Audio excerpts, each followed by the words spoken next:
열심히 살다 보니 어느새 제 나이가 40대 중반이 되었네요.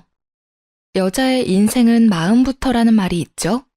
사는 것에만 열중할 때는 몰랐는데 저의 40대를 쭉 돌아보며 공감하게 되었어요. 저는 남편과 연상 연하 커플로 4살 차이가 나요. 남편의 우연한 도움이 인연으로 발전했어요. 저는 어디서 꿀리지 않을 만큼 학벌이 좋은 편이에요. 남편 역시 좋은 대학을 나왔지만 그런 그이보다 제가 더 가방끈도 길고 결혼 초까지만 해도 경제적으로도 제가 더 우위에 있었죠. 그런 저를 시모가 참 좋아해줬어요. 제가 연상이라는 것 빼곤 모든 점을 마음에 들어 해주셨거든요. 남편과 연애 당시이자 결혼 이야기가 오가기 전부터 시모는 저를 예비 며느리라고 칭하며 당시의 주변 지인들에게까지 자랑하고 다닐 정도였어요. 저도 그렇게 예쁨 받는다는 걸 몸소 느끼게 되니 참 좋더라고요. 남편과는 결혼을 전제로 연애를 시작했기에 시모의 그런 모습이 와닿았던 것 같아요. 하지만 결혼 과정이 순탄치는 않았어요. 상견례를 마치고 돌아온 날 저의 친정엄마가 시모가 마음에 들지 않는다며 크게 반대하셨거든요. 남편을 보고 그렇게나 반기던 친정엄마였기에 이해하기란 쉽지 않았어요. 결국 상견례 때 결혼식 날짜도 정하지 못한 채 파했어요. 저희는 몇 날 며칠을 친정에 찾아가 엄마를 설득시켜야 했어요. 상견례 때 시모가 모나게 행동한 적은 단 한 번도 없었음에도 반대하는 이유가 뭐냐고 물었지만 엄마는 입을 떼지 않았어요. 하지만 자식이기는 부모 없다는 말이 딱 맞는지 저와 남편의 노력 덕에 꼬박 2달 만에 친정엄마가 마음을 열어 결혼 승낙을 받게 되었어요. 그때까지만 해도 저는 친정엄마가 결혼을 반대한 이유가 딸 시집 보내는 부모 마음이 다 그런가 보다 여겼죠. 그렇게 저와 남편은 상견례 후 10개월 만에 결혼식을 올릴 수 있었어요. 그런데 예식을 올리는 날까지 친정엄마는 뭐가 그리 불안한지 제게 걱정이 가득한 얼굴을 한 채 당부했어요. 우리 딸, 이렇게 보니 곱디 곱네? 딸, 결혼에 그 집안 식구가 됐다고 해도 네 성격을 죽여가며 모든 비위를 맞출 필요는 없어. 엄마 말 무슨 뜻인지 알지? 엄마도 참, 이렇게 기쁜 날 뭐가 그리 걱정이야. 내가 어디 가서 내 생각도 말 못하는 팔푼이야? 엄마 아빠가 잘 키워주신 덕에 나 어디서든 당당하게 살았고 앞으로도 그럴 테니까 그런 걱정하지 마. 알겠죠? 그래, 우리 딸 늘 당당한 모습이 예쁜 아이지. 엄마는 딸 믿어. 숨김없이 네 모습 그대로 사랑받으며 살아. 사돈댁에도 언제나 네 의사 분명히 밝히고 또 존중받으면서 말이야. 엄마, 사랑받고 자란 아이는 사랑을 주는 방법을 알고 있대. 나 엄마 아빠한테 받은 사랑 늘 마음에 간직하고 있으니까 새로운 가족들에게 이 사랑 나누면서 행복하게 살게. 우리 딸 언제 이렇게 컸어? 그렇게 이야기해주니까 엄마 마음이 놓인다. 고마워, 딸. 저희 부부는 많은 축복을 받으며 예식을 마쳤고 그 후 우리 부부의 생활은 그저 순탄했어요. 친정엄마의 염려와는 달리 시댁과 여전히 사이도 좋았고요. 결혼 3년 후쯤 되었을 무렵 시부모님께서 이따금 손주를 보고 싶어하는 뉘앙스를 풍기셨고 정말 신기하게도 그 해가 다 지나기 전에 제가 딱 임신을 하게 되었어요. 시부모님은 제게 매번 예쁜 집만 골라 한다며 저를 얼싸안고 좋아하셨죠. 반면 제 임신 소식을 들은 친정엄마는 만감이 교차한 듯 보였어요. 말은 축하한다고 하지만 표정이 마냥 밝지는 않았거든요. 저는 그저 당신의 딸이 한 아이의 엄마가 된다는 것에 대해 여러 감정이 들어 마음이 저릿한 것이라 여기며 넘겼어요. 언제나 걱정이 앞서는 분이라는 걸 너무도 잘 알았으니까요. 저는 임신 중에도 일을 쉬지 않았어요. 친정 부모님께선 사위가 능력이 없는 게 아니니 몸 관리에만 백방으로 신경 썼으면 한다고 하셨지만 저는 어디 아픈 것도 아닌데 일을 쉬고 집에만 있고 싶지는 않더라고요. 그렇게 출산 예정일이 2달 앞으로 바짝 다가온 후에야 저는 출산 준비를 위해 육아휴직을 썼어요. 그런데 제가 일을 쉬기 시작한 날을 기점으로 저를 대하는 시모의 태도가 묘하게 바뀌었어요. 하지만 눈에 띄지 않았고 제가 출산을 앞두고 있어 예민해져서 그렇게 느끼는 거라고만 생각했어요. 하지만 곧 제가 예민한 게 아니었다는 걸 알게 되는 일이 생겼죠. 그날은 친정엄마와 아기용품을 사러 함께 가기로 약속했던 날이었어요. 만나기로 한 약속 시간이 2시간 남짓 남았을 때 연락도 없이 우리 집에 시모가 찾아온 거예요. 시모가 아기용품을 사러 간다는 걸 남편에게 들었는지 함께 가서 유모차를 사주려고 한다고 하시더라고요. 결국 저는 친정엄마와의 약속을 무르고 시모와 함께 아기용품점에 가게 되었어요. 너무 아기자기하고 예뻐서 뭐 하나 쉬 고르기가 어려웠어요. 거기다 이전에는 몰랐는데 예비맘의 입장에서 보니 뭐 하나 필요하지 않은 게 없는 것 같고 내 아이에게 뭐든 해주고 싶고 그런 마음이 마구 샘솟았죠. 깊은 고민 끝에 가격이 조금 더 나가지만 미리 봐뒀던 젖병 6개를 장바구니에 담았어요. 그런데 제 옆에 있던 시모가 혼잣말을 하는 거예요. 이제 한동안 회사에서 돈도 삭감해서 준다면서 비싼 것도 고르네. 젖병이 뭐 그리 큰 차이라고 어차피 모유 수유할 텐데. 네? 어머님, 지금 뭐라고 말씀하셨어요? 응? 아니다, 아니야. 요즘은 아기들 용품도 참 종류가 많구나. 같은 젖병인데도 브랜드가 이렇게 다양하다니 말이야. 다 비슷해 보이는데 금액도 천차만별이고 요즘은 아기들 용품으로도 상수를 부리니 원. 나는 시모의 혼잣말을 못 들은 척하며 되물었고 시모는 둘러대면서도 상술이니 뭐니 하며 탐탁치 않아 했어요. 저는 이미 들은 걸 못 들었다고 하기엔 너무 기분이 상해 장바구니에 넣었던 젖병을 뺐어요. 그냥 나중에 저 혼자 다시 와서 편히 사야겠다 싶어서요. 하지만 시모는 제가 젖병을 빼는 모습을 보고 말을 얹더군요. 왜 고심해서 골라놓고 내려놓니? 한참을 젖병 앞에 서 있었으면서 말이야. 내 눈치 볼 것도 없다. 네 눈치 주려고 따라온 게 아니니. 어머님 말씀대로 종류가 너무 많아서 쉽게 고르기 어렵네요. 조금 더 고민해 보는 게 좋을 것 같아서요. 그러니? 그래, 잘 생각했다. 젖병 원리는 다 같은데 디자인이나 브랜드 차이로 10,000원이 우습게 오르고 내리고 하니 잠깐 고민하고 고르긴 어렵지. 저는 서둘러 유모차만 사서 돌아가려고 유모차 진열대로 향했어요. 거기서는 시모가 사주는 거니 가격대를 먼저 본 뒤 골랐어요. 가격은 중간 정도 하면서 디자인이 마음에 드는 걸로요. 그런데 이번에는 시모가 들으라는 듯 좀 전보다 큰 목소리로 혼잣말을 했어요. 남이 사주는 거라고 비싼 것도 고르네. 몇 년이나 쓴다고 아기용품에 돈을 쳐바르는지, 에휴. 어머님, 혹시 부담되시면 말씀해 주세요. 꼭 유모차 선물은 안 해주셔도 괜찮아요. 응? 얘는 그게 무슨 말이니? 그런데 좀 가격이 비싸긴 하구나. 이런 아기 유모차는 몇 년 쓰지도 못하는데 말이야. 요즘은 중고로도 사람들이 새 것 같은 거 많이 팔기도 하던데 환경 생각해서 그런 것도 참 좋아. 그렇지? 세아가, 너는 이 유모차가 마음에 든다는 거지? 그럼 그걸로 하렴. 어머님, 유모차도 오빠랑 조금 더 고민해보고 구매하는 게 좋을 것 같아요. 오늘은 이만 돌아가요. 그럼 그럴래? 뭐라도 하나 사주려고 했는데 아쉽네. 혹시 고민해보고 정해지면 말해주렴.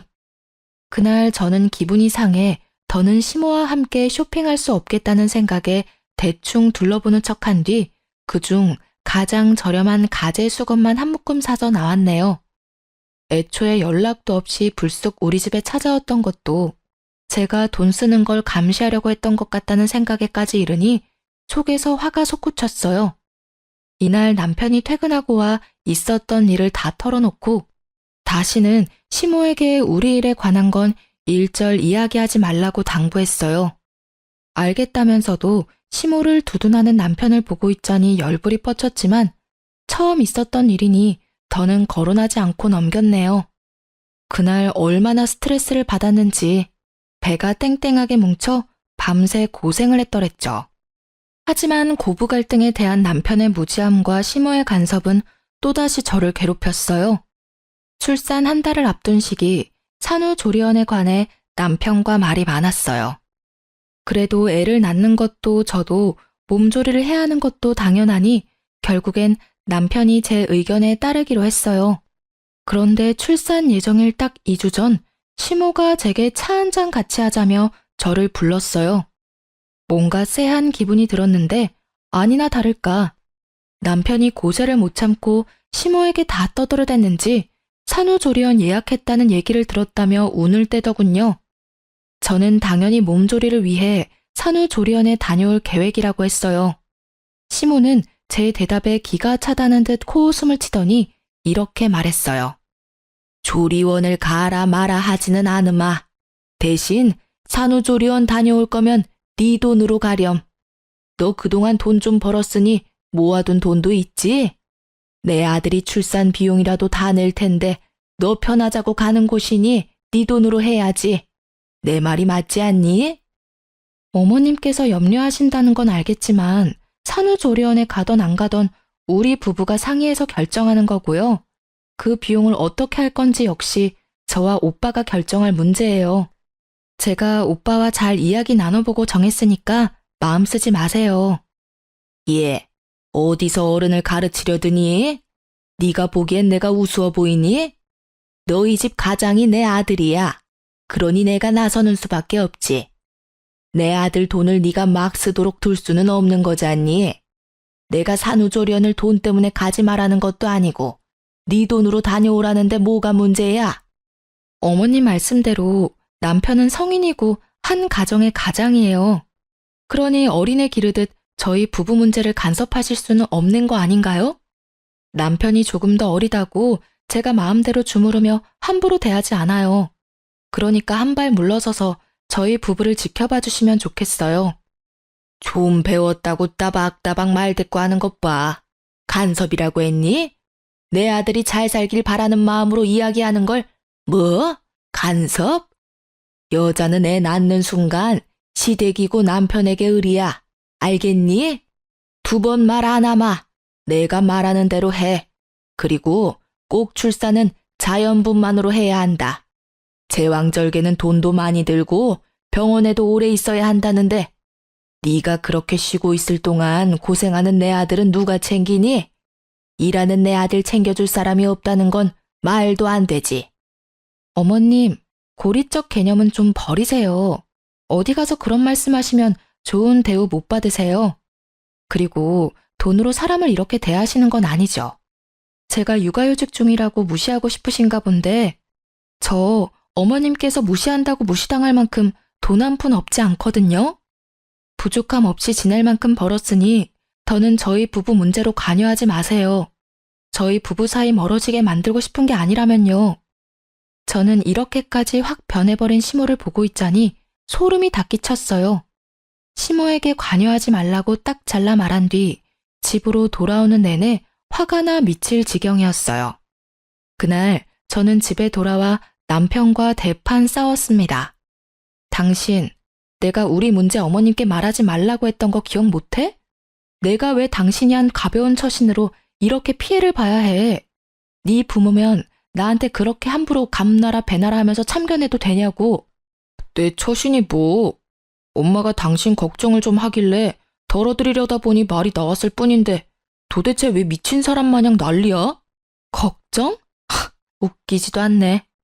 나를 걱정하는 사람이 출산 방법까지 이래라 저래라 하면서 정해줘? 그리고 내가 왜 당신네 집안의 을이라는 말을 해? 그게 걱정하는 사람 태도니? 어? 당신네 엄마가 나를 기만하는 건 이번이 끝이야.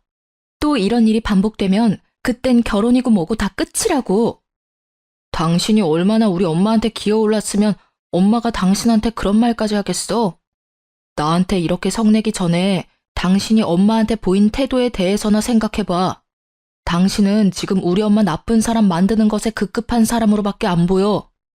남편과 싸우는데 억울함이 몰려오더라고요. 저를 기만한 시모에 제 태도를 되돌아보라는 남편까지. 제가 원했던 결혼은 이런 게 아니니 속상한 마음을 달랠 길이 없었어요. 하지만 부부싸움은 칼로 물베기라고 하잖아요. 서로에게 그렇다 할 사과 한마디 하지 않았지만 또 그냥저냥 시간이 흐르는 대로 풀려갔죠. 제 출산이 바짝 다가왔으니까요. 출산 후 부부관계도 괜찮아졌고 시댁 가는 걸음도 줄었어요. 그 덕에 저는 아이의 육아에 전념할 수 있었고요. 그런데 엄마 마음이라는 게 그런 건가요? 점점 육아에 대한 욕심이 생기는 거예요. 어느덧 회사 복귀할 시기가 다가왔고 저는 결국 제가 그동안 쌓아온 커리어를 모두 포기하고 육아를 선택했네요. 물론 남편은 이런 제 선택을 반대했어요. 맞벌이 부부로 지내야 아이에게 더 나은 환경을 제공할 수 있다면서요. 그러나 이 또한 핑계라는 걸 저는 잘 알고 있었어요. 남편은 외벌이에 대한 부담이 크다며 입이 닳도록 말하곤 했으니까요. 저는 남편의 하소연에도 꺾이지 않았고 그로 인해 또 한 번 곤욕을 치렀습니다. 제가 회사에 사직서를 내고 온 날이었어요. 남편은 또 시댁에 가 푸념이라도 했는지 시모가 또다시 들이닥쳤어요. 너 회사에 사직서 내고 왔다면서? 이것은 모조리 아니야? 내 아들을 말려 죽일 작정이니? 요즘 시대에 외벌이가 웬 말이야? 사직서 처리하기 전에 당장 가서 무르고 와, 어서. 제가 하다하다 회사 그만두는 것까지 어머님 허락을 받아야 하나요? 저희 부부가 맞벌이로 일하면 어머님께서 애는 돌봐주실 건가요? 우리 애를 직접 돌봐줄 생각이 있으셔서 이렇게 대뜸 찾아와 갖다부타 하시는 거냐고요. 공부만 잘했지 상황 파악도 못하는 돌머리 아니야? 내가 일을 다니는데 어떻게 아이를 봐주니? 성질나 죽겠는데 무슨 말도 안 되는 소리야? 돌머리는 제가 아닌 것 같은데요. 어머님의 의사를 강하게 피력하시려면 그에 대한 도움을 주셔야죠. 하다못해 대안이라도 마련한 뒤에 말씀해 주셔야 맞는 거 아닌가요? 남편이 어머님 자식이면 이 아이는 제 자식이에요. 제 아이가 자기 아빠 힘든 걸 덜 자고 일찍부터 부모랑 떨어져 있게 만들고 싶지 않아요. 육아에 대한 제 가치관이니 존중해 주세요. 뭐야? 이 요망한 것이 내가 너를 며느리로 받아들인 이유가 뭔데? 일에 대한 욕심 많고 좋은 직장의 연봉도 높아서 내 아들 고생은 덜겠구나 하는 생각으로 결혼시킨 건데 니까짓게 이런 식으로 뒤통수를 갈겨? 당장 회사 가서 사직서 무르고 와. 안 그러면 진짜 국물도 없을 줄 알아. 저는 무례하게 구는 시모에게 더는 이 일에 대해 언급하지 말라 단호하게 제 의사를 밝혔어요. 시모는 그런 제게 지금 저의 선택을 후회하게 해주겠다며 집을 다 뒤집어 엎고는 돌아갔죠. 그리고 실로 그날 이후 시모는 저를 쥐뿔도 없는 사람이라며 괄시했어요. 그런 대우를 감내하느니 마주하지 말자 싶더라고요. 그래서 시댁에 일절 가지 않았는데 시모가 우리 집에 찾아와 그렇게 저를 괴롭혔어요. 감시라도 하듯이 저녁마다 와서는 남편의 식사에 신경을 하나도 안 쓴다는 둥, 애 핑계로 집에서 놀면서 집안 꼴이 개판이라는 둥, 심지어는 아이를 잠깐 남편에게 맡기고 샤워하는 것까지 남편을 과로로 죽일 계집애라며 막말까지 해댔죠. 심으로 인해 뒤늦게 우울증이 와 매일 밤을 눈물로 지새우며 그렇게 장장 3년이라는 기간 동안 미움을 받으며 지냈네요. 그러다 문득 거울에 비친 피폐한 저의 모습이 눈에 들어왔고 그 순간 뇌리에 스치는 생각은 무엇이 됐든 더는 참지 말자였어요. 2달 뒤 저는 동네 변두리에 크지 않게 옷가게를 차렸어요. 사업이긴 해도 동네에서 오프라인으로 운영하는 거였고 마침 아이가 5살이 되어 유치원에 가기 시작해서 충분히 육아와 병행하며 일할 수 있을 것 같았거든요. 하지만 제가 경제 활동을 시작했어도 시모는 여전히 저를 못살게 굴었어요. 제가 옷가게를 차렸다는 걸 알고는 가게까지 찾아와 제게 삿대질까지 해대며 언성을 높였어요. 정말 간도 크네. 어떻게 사업할 생각을 하니?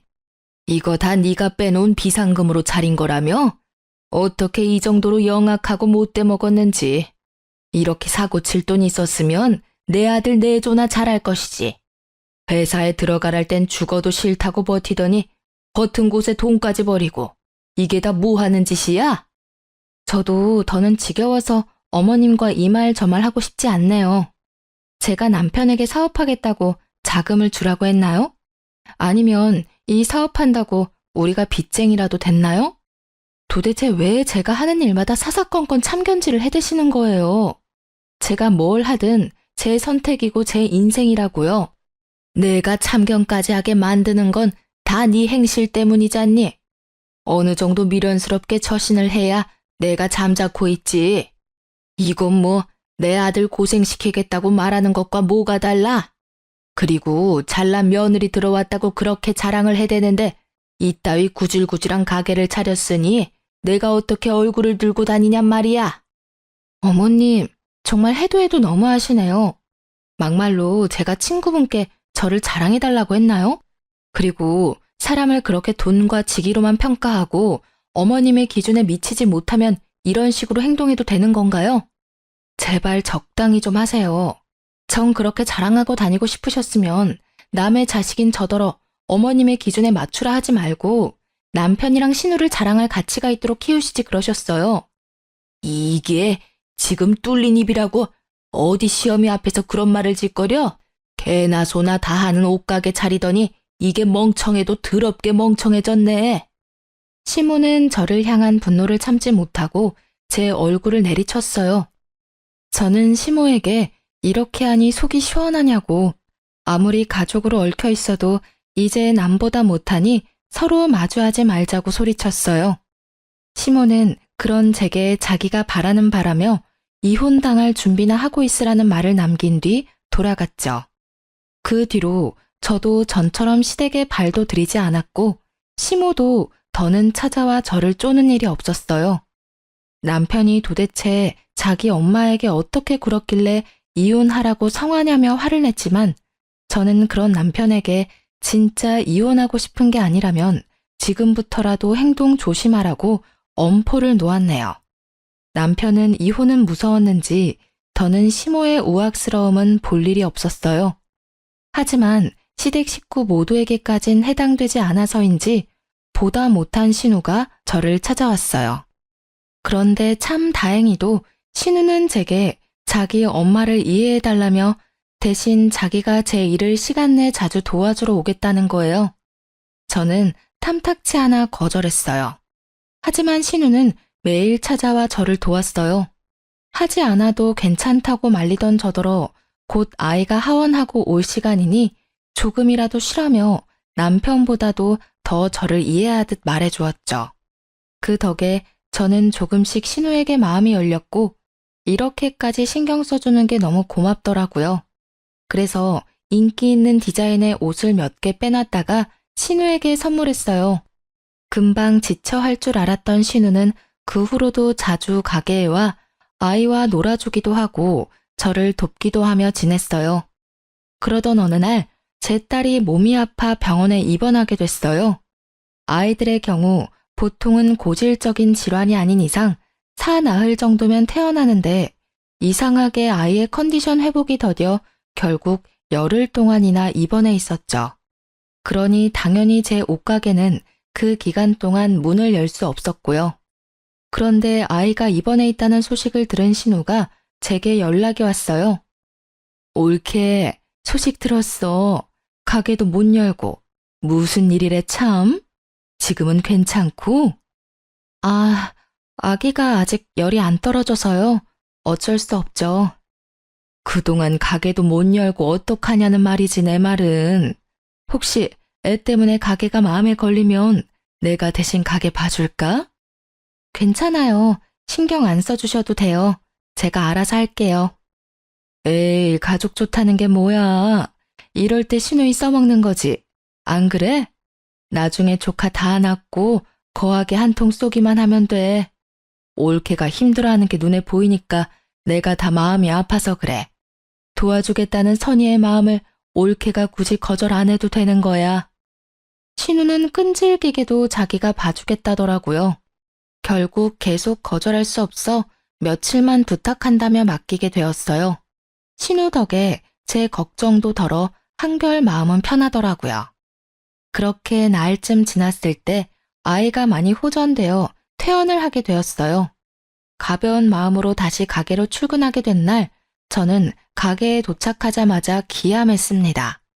제 가게 매대에 진열된 옷들은 온데간데 없고 처음 보는 옷들이 걸려있는 거예요. 거기다 제 가게에 마치 자기가 사장이라도 되는 듯 떡하니 자리하고 있는 신우와 시모까지. 저는 신우와 시모에게 이게 다 어떻게 된 일이냐고 소리쳤고 그런 저를 보며 비웃으며 하는 말이 아주 가관이더군요. 아가, 지난 날은 내가 미안하게 됐다. 네가 이러려고 이 가게를 다 차렸나 본데 내가 그 깊은 하늘의 뜻을 이제야 알았어. 그게 무슨 말씀이세요? 지금 제 가게에 무슨 짓을 하신 거냐고요. 제가 판매하던 옷들은 다 어디 가고 이런 거적대기 같은 옷을 걸어둔 거예요. 어머? 내 취향인데 거적대기는 말이 좀 심하다. 참 드세다고만 생각했는데 순진한 모습이 다 있었네.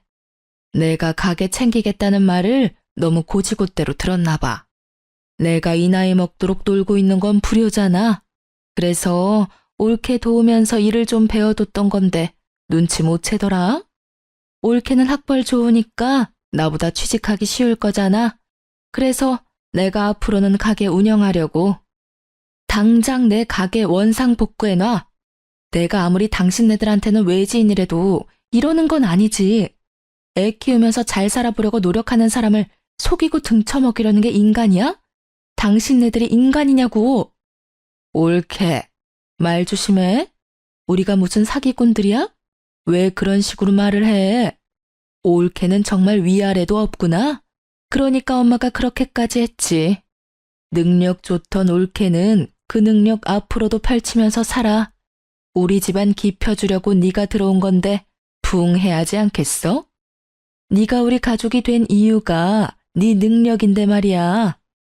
알고 보니 신우가 갑자기 저를 이해한답시고 가게에 찾아와 저를 열심히 도왔던 건 전부 제 가게를 뺏을 요량이었던 거예요. 남 밑에서 일 못한다며 사업을 버렸다 말아먹은 전적이 꽤 되는 신우는 이미 단골들도 생겼고 어느 정도 매출이 유지되는 제 가게를 노린 거죠. 시모나 신우 둘 다 자금이 없으니 다시 시작할 엄두가 나지 않으니 손 안 대고 코풀 작정으로 제가 가게에 없는 틈을 타 일을 벌인 거였어요. 그 속내를 알게 되니 들끓는 화를 도저히 참을 수가 없었어요. 저는 시모와 신우를 제 가게에서 끌어내고 곧장 문을 걸어 잠궜습니다. 밖에서 문을 열라며 두드리고 소리치고 난동도 모자라 가게 문을 박살내겠다며 큰 돌까지 주워와서는 행패를 부렸어요. 저는 결국 경찰에 시모와 신우를 신고했고 시부와 남편이 경찰서에 와서야 저를 헐뜯던 시모와 신우의 태도가 멈췄네요. 저는 그동안 제가 겪은 많은 일을 모두 털어놓았고 더는 이렇게 살 수 없다고 그 자리에서 이혼 선언까지 했어요. 이혼하겠다는 제 말에 남편과 시부는 청천벽력이라도 된 양 저를 말리느라 안달이 났어요. 신우는 그제야 죄책감이 든 건지 후폭풍이 무서운 건지 제 눈치를 보기 시작하더라고요.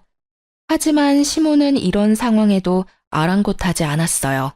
아니, 콧대 높은 척을 하고 싶었는지 저를 노려보기까지 하더군요.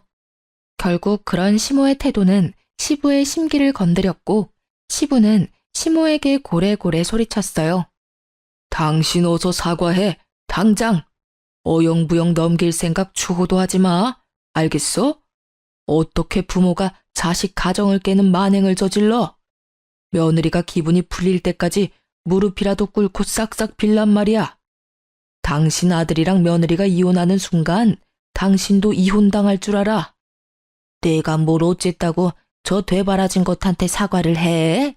지 좋은 능력 펼치고 우리 딸한테 가게 일은 넘기라는 게 뭐가 잘못이야? 사과는 내가 하는 게 아니라 받아 마땅하지. 네, 어머님 저한테 사과하실 필요 없어요. 아버님, 저 마음에도 없는 사과는 받고 싶지 않고요. 이제와 사과한들 뭐가 달라지나요? 저요, 이제 지긋지긋해서 싫어요. 저 합의할 생각도 없으니 제게 사과든 애원이든 아무것도 할 생각 마세요. 저는 합의는 없다는 말을 마지막으로 남긴 뒤 경찰서를 나왔어요. 그런데 자기 가족 일이라고 제 가게까지 따라온 남편이 제 속을 또 긁어댔죠. 당신 정말 나랑 이혼이라도 할 생각이야? 아니, 우리 엄마랑 누나 지금 유치장에 있어. 정말 합의 안 할 생각은 아니지? 가족끼리 다툴 수도 있는 거지. 왜 이렇게까지 못되게 굴어? 어차피 앞으로도 얼굴 보고 지내야 하는데 괜히 더 사이 틀어지지 말고 잘 풀어야 할 거 아니야. 똑같은 말 몇 번씩 하게 만들지 마. 너한테나 가족이지 이제 나한테는 아니거든? 아니, 이전부터 니네 엄마는 날 가족으로 여긴 적이 없어. 네 엄마 기세어주는 도구 정도에 지나지 않았다고 난. 그러니까 나도 이제 와서 더는 가족 운운하면서 이해할 생각 없어. 누난 어떻게 사람이 그렇게 인색하다 못해 처먹었냐? 아, 몰라. 내 사전에 이혼은 없어. 절대 이혼은 안 해줄 거니까 그런 줄 알아? 애를 생각하는 엄마면 그렇게 무책임하게 말하면 안 되지. 그러고도 누나가 엄마라고 말할 수 있냐? 어? 공부 잘하는 거랑 인성이랑은 별개라더니 딱 누나를 두고 하는 말이네. 야, 무책임? 너 지금 무책임이라고 했어? 너도 알았잖아. 네 엄마가 나 자기 멋대로 주무르려고 했다는 거. 엄마라면 이혼을 입에 담으면 안 돼? 무책임한 건 내가 아니라 너야, 너. 인성 먹 같은 건 내가 아니라 너랑 네 엄마라고 이 무례배 집안인가나. 그러니까 불난 집에 부채질 그만하고 네 가족이 싼 똥이나 네가 치워. 내 매장 옷 다시 찾아오지 않으면 바로 이혼 소장 접수할 테니까 오늘 안에 무조건 찾아서 가게에 가져다 놔. 알겠냐? 남편은 자꾸 이혼을 들먹이면서 자기를 화나게 한다며 매대에 걸려있던 옷을 창고 쪽으로 집어 던졌어요. 그런데 저도 그땐 제정신은 아니었거든요.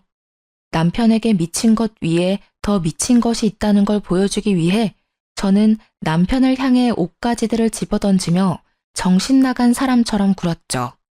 그런데 하필이면 이런 모습들을 친정엄마가 다 보고 말았어요. 친정엄마를 보자마자 왜 그리 어린애처럼 눈물이 쏟아지던지. 한참을 울고 난 후에야 친정엄마에게 자초지종을 설명했어요. 그러니 엄마는 시모가 겉과 속이 다를 거라는 건 알았지만 이 정도로 못되게 굴 줄은 몰랐다며 불같이 화를 냈어요.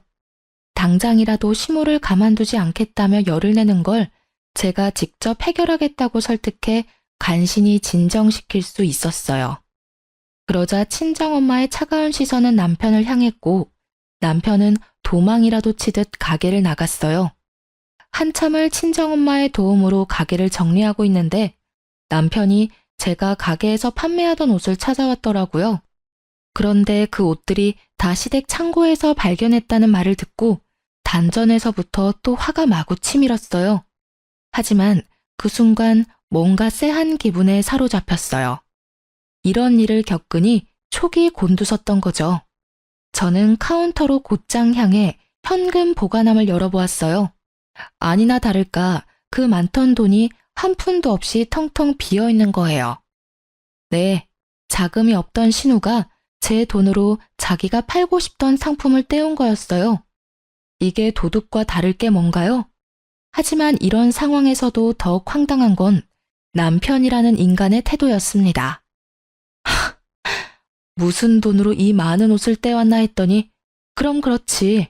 이 와중에 도둑질까지 잘도 했네. 도대체 무슨 생각이면 이런 강큰 일들을 벌일 수 있는 건지 참. 일하고 싶은 마음이 커서 그랬던 걸 거야.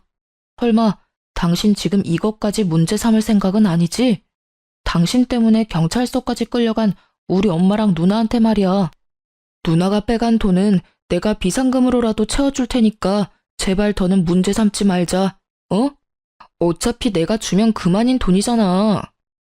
이 와중에 너는 끝까지 왜 이 돈을 네가 갚아? 막말로 지금 내 가게에 도둑이 든 거나 다름없잖아. 그러니까 네가 감싸고 챙길 사람은 네 엄마랑 누나가 아니라 나여야지. 상식적으로나 양심적으로나 나를 먼저 챙기고 걱정해야지. 네가 이러고도 남편이니? 진짜 너나 네 가족들이나 사람도 아니네. 이날 남편과 2차전으로 대판 싸웠네요. 나중에는 친정엄마가 있다는 것도 있고 남편이 애초에 일을 이렇게까지 만든 건 저라면서 막무가내로 막말까지 퍼붓더라고요. 저는 우리 부부가 엄연히 큰 피해를 본 상황에서도 자기 가족만 감싸는 모습을 더는 두고 볼 수 없었어요. 거기다 저희 엄마 앞에서까지 저를 함부로 대하는 건 더더욱 용납할 수 없어 다음날 바로 이혼 소장을 접수했습니다. 남편이 집에 못 들어오도록 도어락 암호도 바꿔버렸고요. 집에 들어오겠다며 문 앞에서 깽판을 치던 남편은 이웃의 신고로 그 뒤로는 시댁으로 넘어갔어요. 그런데 며칠 뒤 시부가 제게 연락을 해왔어요. 신우와 시모가 잘못을 뉘우치고 반성하고 있다고요. 네, 물론 믿지는 않았지만 제게 진심으로 사과를 하고 싶어 한다며 딱 한 번만 만나달라고 하는 거예요. 저는 고민하다 여차하면 증거물로 제출하자 하는 마음으로 신우가 제 가게에서 했던 짓이 모두 담긴 영상 증거물을 챙겨갔어요. 역시나 이렇게 단번에 변할 시모가 아니죠. 사과는커녕 고개까지 쳐들고 저를 내려보더라고요. 다 시부를 속인 시모의 농간이었던 거였어요. 물론 신우는 유치장까지 들어가 보니 덜컥 겁이라도 났는지 저를 보자마자 잘못했다며 다시는 그러지 않겠다고 빌더라고요. 하지만 시모는 절대 볼품없는 제게 조아리는 건 못한다며 제가 다 자기를 엉망으로 만들었다며 분노에 차서 제 얼굴에 침까지 뱉었어요. 저는 더 봐줄 것도 없다고 판단되어 바로 증거물을 제출했어요. 합의되지 않았다는 소식을 다시 들은 시부는 제 가게까지 찾아왔고 시모를 대신해 제게 애원하기 시작했어요. 아가, 내가 이렇게 사과하마. 내가 가장으로서 처신을 못한 탓이야. 내 아내와 딸이 다시는 내게 못나게 굴지 않도록 나서서 단속하마. 그러니 제발 마지막으로 한 번만 너그러이 봐주면 안 되겠니? 아버님, 죄송하지만 저는 마음 굳혔어요. 아버님 연락받고 기대하지 않았지만 혹시나 하는 마음으로 형님과 어머님을 만났고 여전히 어머님께서는 저를 미워하고 계셨어요. 제가 다 엉망으로 만들었다며 침까지 뱉으셨고요. 아버님께서 가족을 지키기 위해 제게 이러시는 것처럼 저도 이게 저를 지키는 방법이라고 말씀드리고 싶네요. 네 마음을 모르지 않아. 얼마나 힘들었을지도 안다. 네가 이러는 게 지나치다고 생각하지도 않고 말이야. 하지만 나도 달리 어찌할 방법이 없더구나. 시부가 미안하다는 말을 남긴 뒤 돌아간 날 저녁, 이번엔 가게로 남편이 찾아왔어요. 그런데 이 인간 끝까지 뭐가 잘못된 줄 모르더군요. 내가 이혼은 안 된다고 했지만 그냥 합의 이혼해줄게. 그러니까 이제 우리 엄마랑 누나 그만 괴롭히고 가서 합의하고 끝내. 내가 큰 마음 먹고 이혼해주겠다고 한 거니까 재산 욕심은 내지 말고 말이야. 당신이 각자 도생하는 게 그렇게 소원이라니까 내가 들어주는 거라고. 합의 이혼? 합의 이혼 같은 소리하고 앉았네. 넌 아직도 상황 파악이 그렇게 안 돼서 어떡하니? 합의 이혼 필요 없어. 이미 소장 접수했으니까 이 멍청아. 그리고 입은 삐뚤어져도 말은 바로 해. 멍청한 거 티내지 말고. 내가 각자 도생하는 게 소원인 게 아니고 우리 가정을 파탄낸 주범이 네 가족이고 너야 이 머저리야. 야, 너는 끝까지 내가 좋게 풀어줄래도 그렇게 나와야 되겠냐? 네가 바라고 바라는 이혼 내가 해주겠다고 하잖아. 그러니까 더 악연으로 꼬이지 말고 누나랑 엄마 그만 합의하라고. 그리고 너야말로 바르게 말해야지. 지금 우리가 파탄난 이유는 다 너야. 너 때문이라고. 남편은 버럭해서 소리를 지르고는 저를 벌레 보듯 하고는 돌아갔어요. 참 침만 안 뱉었다 뿐이지 눈빛은 시모와 꼭 닮았더라고요. 그 뒤로는 한참 동안 시댁 식구를 마주할 일이 없었어요. 남편도 어떻게든 자기가 저를 이겨먹겠다고 이를 갈고 법조인을 알아보고 다닌 듯 했어요. 정말 힘든 시간이었지만 또 얼마 만에 느끼는 잔잔한 일상인지 몰라요. 하지만 한 번씩 술에 진탕 취해 한밤중에 집 문을 두드리는 남편 때문에 아이가 겁을 먹는 날이 늘었어요. 그래서 나중에는 아예 그 집을 비우고 친정으로 들어가 지냈죠. 그때부터 아이도 저도 하루가 다르게 안정을 찾아갔어요. 그렇게 시간이 흘러 시모와 신우의 첫 재판을 앞둔 날, 두려움이라는 감정이 새삼 대단하다 느꼈던 게 한참 후에 마주하게 된 시모는 상당히 수척한 모습이었어요. 시간이 흐를수록 위기의식을 느꼈던 건지 죽어도 못한다던 사과를 제 발로 저를 찾아와 머리까지 조아려가며 싹싹 빌더라고요. 예, 이제 내 아들과도 남남이 될 텐데 헤어짐일수록 좋은 기억이 남아야 하지 않겠니? 이제 그만하면 됐잖니? 제발 선처 좀 해주렴. 내가 이렇게 비마. 우리 좀 살려줘. 헤어질 일밖에 안 남았는데 왜 굳이 기억을 남기겠어요? 이제 와서 이러는 거 너무 없어 보이지 않나요? 어머님의 그 잘난 자존심 끝까지 지키세요. 가짜는 희망 갖지 마시고요. 사면 초가인 상황이 겁난 후에야 제게 사과하려는 시모의 태도가 더욱 기분이 나빠 거들떠보지도 않았어요. 시모는 제 바지가랑이까지 붙잡으며 눈물로 호소하고 매달렸어요. 하지만 저는 끝까지 일관된 표정과 말투로 시모의 사과를 거절했습니다. 그러고 얼마 뒤 신우도 제게 찾아왔어요. 참 웃긴 게 위기의 순간에는 가족도 뭣도 없는가 봐요. 신우는 제게 울며 불며 자기만이라도 살려달라고 울어댔어요. 옳게, 우리 그 일 있기 전에는 악감정 없었잖아.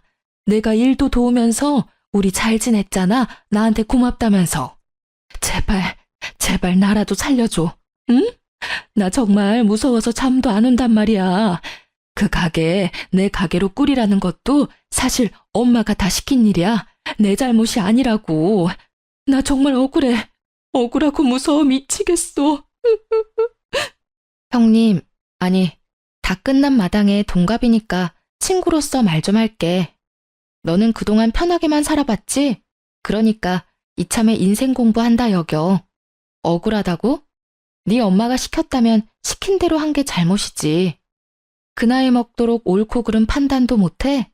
정당한 죗값 잘 받고 앞으로는 생각이라는 걸 하면서 살아. 네 양심이 올바른지도 좀 되돌아보고 말이야. 그 뒤로도 신우와 시모가 하루에 몇 번씩이나 찾아와 머리 숙여 사과를 했어요. 그게 반복되다 보니 사과 받아주고 선처해주지 않으면 콱 그 자리에서 졸도해버릴 거라며 협박까지 하더라고요. 결국 시부가 시모와 신우를 데리고 돌아간 후에야 저를 찾아오는 걸음을 멈췄어요. 끝까지 선처는 없었고 시모와 신우는 자기들이 저지른 일에 대한 합당한 처벌을 받게 되었어요. 하지만 남편은 자기 가족을 무너뜨린 제게 돈 한 푼 나눠줄 수 없다며 재산 분할에 관한 소송까지 걸며 이혼 소송을 질질 끌었죠. 하지만 남편은 자기가 원하는 바를 이루지 못했어요. 이루어질 수 없는 고집에 불과한 것이었으니까요. 경제적으로 보나 양육으로 보나 제가 뭐 하나 허투루 하지 않았다는 걸 법정에서 제대로 인정받았거든요. 결국 저는 이혼 소송도 승소했고 재산 분할 소송에서도 쾌거를 이루었답니다. 저를 향한 시모의 원망이 나중에는 시부에게 향했다고 해요. 결국 시부도 시모를 향한 충격으로 이혼을 결심했다더라고요. 전 남편은 이전 시부모님의 이혼 소식을 들고 와서는 자기 집안까지 파탄나게 생겼다며 제발 도와달라, 시부의 선택을 말려달라 부탁했어요. 하지만 이미 남남이고 그건 제 권한이 없는 거니 당연히 거절했죠. 그러자 전 남편은 끝까지 못나게 굴어댔어요. 복수심에 저와 제 가게에 대한 나쁜 소문을 퍼뜨려 구설수에 오르게 했거든요. 그러나 그것도 오래 가지는 못했어요. 왜냐하면 친정엄마가 그 소문을 듣고는 전 남편에게 찾아가 명예훼손으로 고소한다며 노발대발했거든요. 너희 엄마랑 누나도 모자라 너도 콩밥 좀 먹고 싶어 환장했냐면서요. 소인배지만 겁은 엄청난 남편은 자신의 엄마와 누나의 최후를 봐서인지 다신 그런 짓 하지 않겠다며 순순히 각서까지 쓰더라고요. 작년까진 그 망할 시댁의 소식이 제 귀에 간간히 들려왔어요. 그리고 소식이 끊길 무렵 전 시부가 제게 찾아와 온 진심 다해 사죄한 적이 있었어요. 그런 시부 덕에 이제는 그들의 미움이 많이 사그라들었네요. 그리고 지금은 너무 바빠 이전의 악연을 떠올리며 미워할 새도 없고요. 전 남편이 퍼뜨린 소문으로 매출이 조금 주춤했지만 2년이 지난 지금은 눈코 뜰 새 없이 바쁜 나날을 보내는 중이거든요. 온라인으로 사업을 확장한 게 잘 된 덕에 가게도 다시 활기를 찾아 활발히 운영되고 있답니다. 시내에 2호점을 최근에 오픈해 제 동생도 저를 도와 운영에 뛰어들 정도로 확장도 되었어요. 결혼이 인생의 이막의 시작인 줄 알았는데 이제 와 보니 제 인생은 결혼이 아닌 이혼이 인생의 이막 시작인 느낌이 드네요. 새로운 시작이라는 마음으로 나만의 인생 커리어를 탄탄하게 쌓아가는 게 앞으로의 제 목표이고 바람이 되었어요. 그리고 마지막으로 저의 선택을 염려해주고 저의 새로운 시작을 묵묵히 지켜봐 주신 저의 보배이자 스승인 엄마를 닮아 제 아이에게도 그런 엄마가 되고 싶네요. 제 사연을 들어주신 많은 분께 감사드립니다. 좋은 하루 되세요.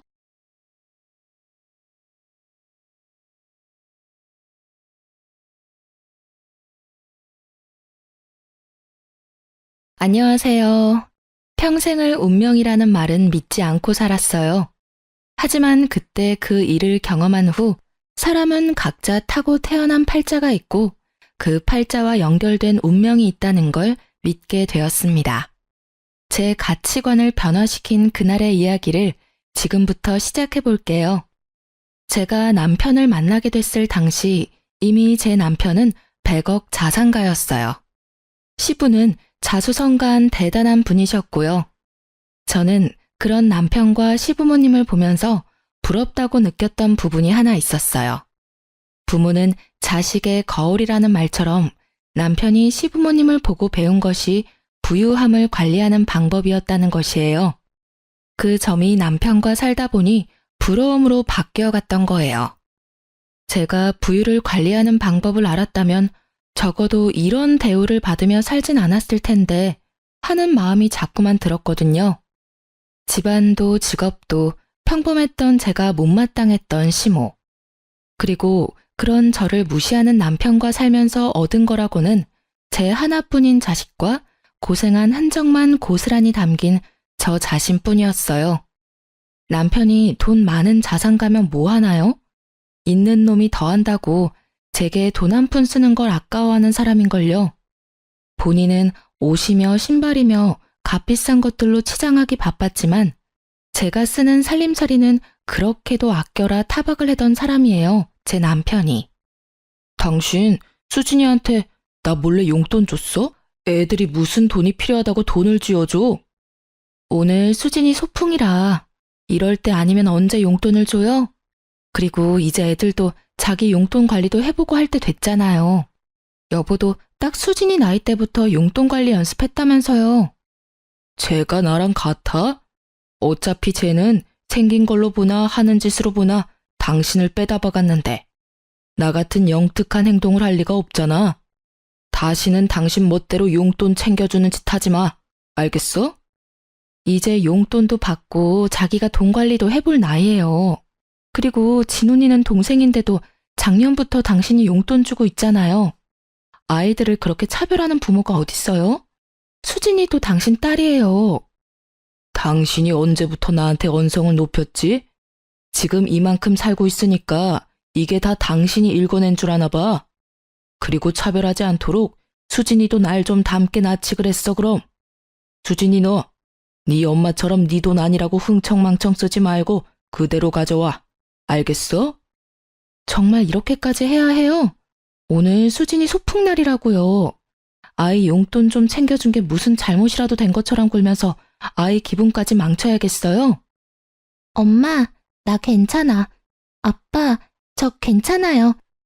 용돈은 여기에 두고 갈게요. 저 용돈 필요 없어요. 엄마가 도시락도 챙겨주고 과자도 챙겨줘서 필요 없을 거예요. 저는 아이들 앞에서까지 저를 무시하는 것도 모자라 제 딸아이에게까지 저를 대하듯 행동하는 남편이 너무 싫었어요. 그래서 이혼을 결심했던 적이 한두 번이 아니었고요. 제 딸도 얼마나 마음이 고단했으면 한 번은 아무도 모르게 밤중에 이불을 머리 끝까지 뒤집고 우는 거예요. 우연히 화장실에 가려다 그런 모습까지 보게 되니 괜히 시부모님과 남편에게 넘치는 사랑을 받는 아들에게 얄미운 감정까지 들었어요. 네, 그러면 안 되는 거죠. 제 아들이 잘못한 건 아니니까요.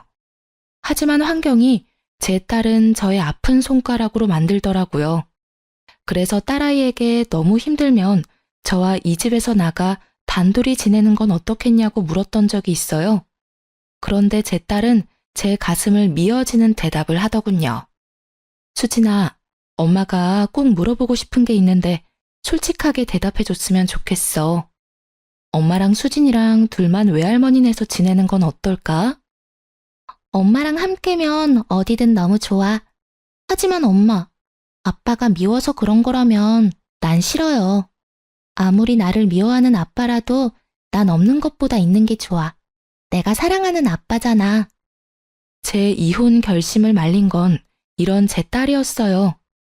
부모는 자식 보고 사는 거라는 말을 실감하며 그렇게 참고 또 참으며 살아왔습니다.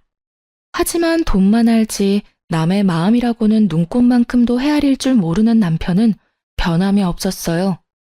거기다 나중에는 저와 제 딸의 대화를 어떻게 알았는지 저에게 더 못되게 굴었어요. 이렇게 모진 남편과 살면서 주변 사람들에게 들은 말이라곤 시댁과 남편 얼굴에 먹칠하는 여자였네요. 그래도 하늘이 조금은 도왔다고 생각해요.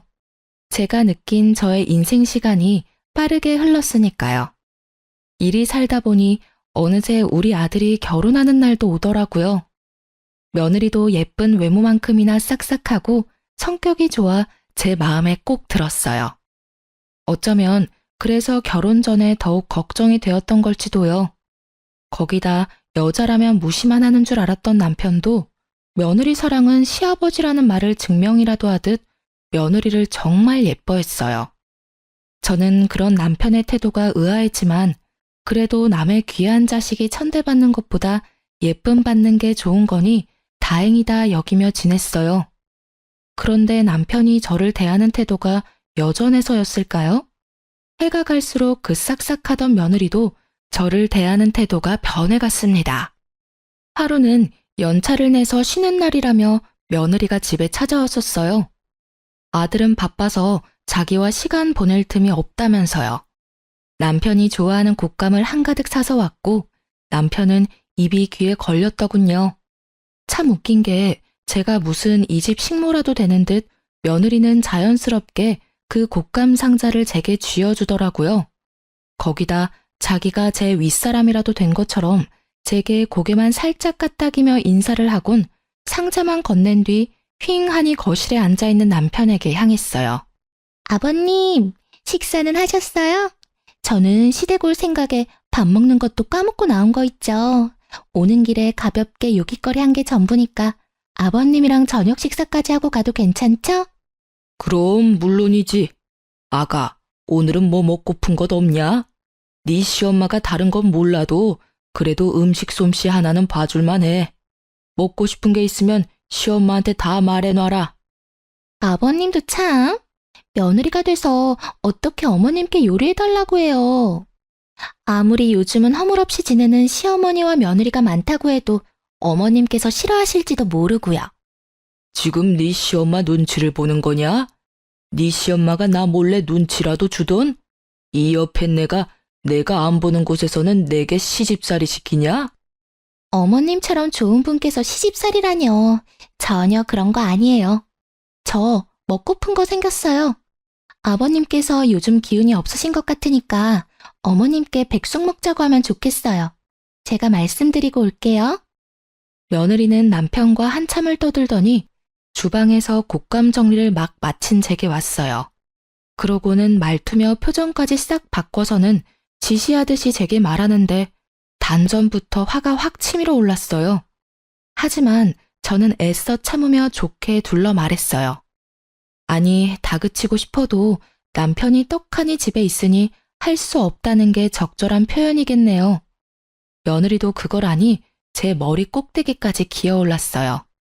어머님, 곶감 정리 끝나셨으면 나가서 장 좀 봐오셔야 할 것 같아요. 아버님 안색이 별로 안 좋아 보이니까 오늘 저녁에 닭 사다가 백숙 좀 해주세요. 어려운 음식도 아니니까 할 것도 없고 어머님도 좋겠네요. 그럼 우리 아들한테도 연락해서 저녁에 집으로 오라고 하렴. 오랜만에 다 같이 식사하면 되겠구나. 그런데 얘 말투는 좀 더 예의 있게 하는 게 어떨까? 그래도 엄연히 나도 네 시부모인데 명령하듯 말하지 않았으면 좋겠구나. 아버님 앞에서는 한마디도 못하면서 주방에 돌뿐이라고 그새를 못 참고 지적질은. 그럴 시간에 얼른 가서 장이나 봐오세요. 참, 어머님은 백숙 별로 안 좋아하시죠? 오늘은 김치에 간단히 식사하셔야겠네요. 메뉴가 마음에 안 들면 밖에서 대충 때우고 오시던가요. 저는 며느리와의 대화에 속이 들끓었지만 문제를 일으키고 싶지 않아 자리를 피하고 밖으로 나왔어요. 아들과 딸아이를 오랜만에 볼 생각만 하며 기분을 달랬죠. 그런데 안타깝게도 달래졌던 제 기분은 또다시 구렁텅이에 빠졌어요. 제 아들과 며느리의 부부관계도 전 같지 않다는 걸 알아버린 걱정만 가득 쌓인 날이 되어버렸거든요. 신혼 느낌 물씬 풍기던 전과는 달리 오랜만에 본 아들 부부는 서로 말도 잘 섞지 않았어요. 제 아들의 안색도 별로 좋지 못했고요. 그러니 이 모든 걸 모르고 싶어도 몰라지나요? 하지만 둘 사이에 잠시 갈등이 있나 보다고 부부싸움은 칼로 물베기라니 곧 좋아질 거라고 여기며 구태여 아는 티를 내지는 않았어요. 그런데 그 후로도 아들 부부의 사이는 여전히 냉랭한 듯 했어요. 꽤 오랫동안 그런 모습을 제게 보여왔거든요. 거기다 그렇게 지내는 시기가 점점 길어지고 며느리와 아들의 관계도 며느리가 저를 대하는 태도도 좋지 못하면서 막막함만 커져갔어요. 그 모든 걸 보고 느끼면서도 저는 늘 속으로만 삭히고 꾹 참으며 지내는 것 말곤 할 수 있는 게 없었어요. 그날의 일이 터지기 전까지는요. 제 아들과 저는 생일이 하루 차이가 나서 매해 생일 저녁은 함께 보냈어요. 결혼 후 분가했어도 이것만큼은 변함이 없었죠. 제 남편이 저의 생일을 챙길 리 없다는 걸 진즉부터 알고 있던 아들이 저를 배려한 것이었어요. 그 덕에 저는 매해 제 생일밥을 챙겨 먹을 수 있었던 거예요. 물론 그 생일상도 다 제 손으로 차렸지만 아들과 나를 위한 거라고 생각하니 생일 때마다 기뻤어요. 긴 세월 동안 아들의 배려가 저의 선물이었어요. 남편의 신임을 받고 있는 며느리가 아들 부부 사이에서는 실세였고 모든 것을 며느리가 원하는 대로 해왔지만 단 하나, 저의 생일날 우리와 함께 보내는 것만큼은 아들이 고집을 부렸던 거예요. 며느리는 이 부분이 연애 때부터 결혼 후에도 쭉 불만이었던 듯 했어요. 그리고 결국 이 일로 인해 문제가 생기게 되었습니다. 아들 부부는 그날도 생일 파티를 위해 우리 집으로 넘어왔어요. 미리부터 준비를 하고 있긴 했지만 그날따라 유난히 오래 걸렸고 아들 부부가 도착한 후에도 꽤 오래 저는 주방에서 저녁 준비를 하고 있었죠. 너무 당연하게도 며느리는 손 하나 까딱하지 않았어요. 그래서 아들이 며느리를 대신해 저를 도왔고요. 그날따라 아들이 왜 그랬는 줄은 모르겠지만 아마도 고생하는 저와 반대로 편히 쉬고 있는 며느리의 모습에 속이 상했을 테죠. 한참을 저를 돕던 아들이 며느리에게 향하더니 뭐라고 말했는지 급격히 며느리의 표정이 어두워졌어요. 그러고는 잔뜩 기분 나쁜 표정을 해서는 주방에 와서 제게 따져 물었고 저는 그런 며느리가 되바라진 것처럼 보였지만 좋은 날을 망치고 싶지 않았어요. 어머님, 생일 핑계로 저를 부려먹어야 속이 편하시겠어요? 솔직하게 대답해 보세요. 제가 손님처럼 앉아있으니 마음에 안 드세요? 시어머니랍시고 며느리가 차려준 생일상을 받고 싶으시냐고요. 아니, 괜찮다. 일 끝나고 왔으니 너도 힘들 테지. 아들이 도와준 덕에 거의 끝났으니 이제 슬슬 밥 먹을 준비나 하자꾸나. 다, 네 엄마도 내 도움이 필요 없다는데 왜 네가 난리야? 네가 시엄마야? 왜 네가 시집살이를 시키려고 드냐고, 짜증나게. 너희 지금 내 앞에서 부부싸움이라도 할 요량인 거야? 아서라, 기분 좋은 날 그런 모습 보고 싶지 않아. 세아가, 기분 가라앉히고 쉬고 있으렴. 아들, 너도 너무 그러지 마. 엄마, 오늘은 이러면 안 되는 거잖아. 그동안 대우받고 지냈으면 감사할 줄 알고 도우려는 마음도 가져야 맞잖아. 내가 언제까지 제가 하는 꼴 같지 않은 행동을 참아야 해? 네가 말해봐. 아무리 딸 같은 며느리라도 너처럼은 안 해. 우리 아빠가 예쁘다 예쁘다 하니까 이 집에서 뭐라도 된 거 같아? 야, 생일이 무슨 유세야? 생일이면 큰 대접이라도 받아야 되냐고. 내가 왜 어머님 생일이라고 와서 주방 일을 거들어야 해? 방금 전처럼 생일인 사람끼리 생일상 차리고 자축하면 되겠네. 이렇게 모이는 것도 사실 어머님 때문 아니야? 내가 안 돕는 거 보기 싫으면 이런 자리 만들지를 마. 그만해. 내가 이런 모습 보려고 여태 식사 준비를 했니? 됐다. 음식 챙겨줄 테니까 그만 돌아가렴. 이런 상황에서 마주하고 밥을 먹는다고 한들 그게 소화가 되겠니? 그리고 아가, 아무리 서스럼이 없어도 나도 네 시모야. 너희 다툼까지 이렇게 마주하는 건 상당히 불쾌하고 불편하구나. 남이 보면 지금 네 태도가 경거망동하다고 할 수 있어. 그러니까 앞으로는 조금 더 유의하는 게 좋을 듯해. 참나, 나는 이 집에선 이방인이다 이거지? 생일을 핑계로 모자가 쌍으로 눈 부라리고 사람을 잡아? 어머님도 그러는 거 아니죠? 경거망동하다고요? 그러는 어머님은 뭐 얼마나 고상하신데요? 이 집에서 기 한 번 제대로 못 펴고 살면서 기가 막히네. 제가 며느리라고 꼴에 시엄마 노릇은 해야겠다 싶어요? 며느리는 아들과 제 말에 따박따박 받아치며 언성을 높였어요. 모자가 생일을 핑계로 자기를 잡는 말을 어찌나 크게 했는지 방에 있던 남편이 집안이 왜 이리 소란스럽냐며 주방까지 나왔고 씩씩대는 아들과 며느리를 살피더니 자초지종을 물었죠. 며느리는 이때다 싶었는지 저와 아들을 한 번씩 노려보더니 제 남편에게 찰싹 붙어서는 불쌍한 척 연기를 해댔어요. 그 모습이 어찌나 황당하던지 기가 차서 말도 안 나오더라니까요. 저와 아들에게 바락바락 소리칠 때는 쌈딱이 따로 없더니 남편이 나오기가 무섭게 가련한 척은 다 하는데 배우였으면 상을 타도 여러 번 탔겠다 싶을 정도였어요. 눈물까지 훔치며 자기가 당해낼 재간이 없다고 하소연하는데 불려오도 그런 여우가 없다는 생각에 소름이 끼쳤어요. 아버님, 제가 뭘 그렇게 잘못했다고 이러는지. 남편도 어머님도 일 끝나고 와서 조금 숨 돌리는 저더러 주방 일을 돕지 않는다며 역정을 부리니 제가 속수무책으로 당하는 수밖에 없는 거 아닌가요? 이게 다 무슨 소리야? 당신 세아가 시집살이라도 시키려고 들었어? 당신 생일이라고 일 끝나고 온 힘든 애를 부려먹었냐고. 생일이 뭐 대수라고 어린 자식들까지 죄다 불러 모아서 이 사달을 내?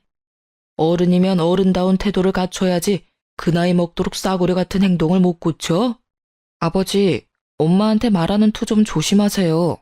엄마가 저희를 부른 게 아니라 제가 함께 보내고 싶어서 아내와 함께 온 거죠. 언제까지 엄마를 그렇게 무시하실 거예요? 그리고 아무리 제 아내라도 잘못된 건 바로 잡아야죠. 아버지께서 매번 이런 식으로 제 아내를 감싸니 못된 행동을 해놓고도 기고만장한 거잖아요. 오죽하면 제가 나서서 엄마를 도와요. 오죽하면. 시끄럽다. 어디 자식이 부모를 가르치려 들어? 네 엄마라고 편드는 꼴이라니. 그리고 사내 자식이 여자애처럼 주방에나 들락거려? 당신 도대체 애 교육을 어떻게 시켰기에 자기 위치도 몰라? 으휴, 엄마가 그 모양이니 아들이라고 있는 것도 멍청하지. 우리 세아가 기분이 상해서 어떡하나? 저 답답한 인간들은 두고 우리끼리 나가서 외식이라도 하는 거 어떠냐? 어서 가자. 우리 세아가 배도 고플 텐데 지체할 시간 없다. 어서 가자꾸나.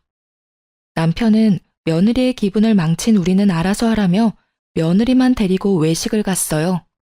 며느리는 자기가 이겼다는 듯 웃음 띤 얼굴로 저와 아들을 보고 웃더군요. 그 모습에 처음으로 이가 바득바득 갈리더라고요. 아들은 제게 생일날을 망쳐 미안하다고 사과하는데 저는 그런 아들에게 이렇게 만들길 잘했다고 했네요. 앞으로는 참고만 있진 않겠다고 우리끼리라도 생일 파티를 하자고 아들을 다독였어요. 그렇게 저희가 식사를 마친 뒤 뒷정리를 하고 있는데 남편과 며느리가 고기 냄새를 풀풀 풍기며 들어왔어요. 그 냄새만 맡아도 어찌나 화가 나는지. 결국 저는 굵은 소금을 한 바가지 퍼서 곧장 현관에가 남편과 며느리를 향해 마구 뿌려댄 뒤 그 인간들한테 엄포를 놓았어요. 이 사리분별도 못하는 인간아. 내가 30년 넘게 당신 비위 맞추고 살았으면 적당히 해야 할 거 아니야. 앞으로 한 번만 더 아이들 앞에서 나 무시하는 행동 하기만 해. 그땐 이 소금으로 안 끝날 줄 알아.